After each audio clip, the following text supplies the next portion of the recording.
Traditionally, the Minibrute has a fairly harsh sound, but with a few tricks, you can get some pretty nice stuff out of it. So, for example, here, see, one thing that may not be realized, apparently if you put these sliders above the 50% mark, what happens is that it tends to overdrive the filter.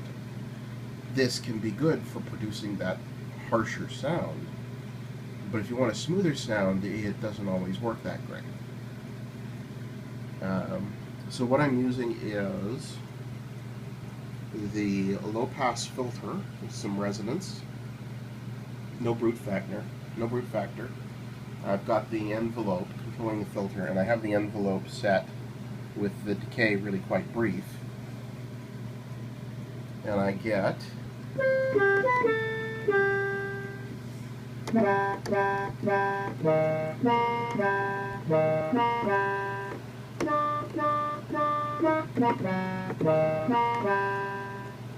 so that's actually a pretty nice sound without a lot of harshness behind it. And it's not too hard to make it do that. So, well, have fun with your Minibrute. Bye.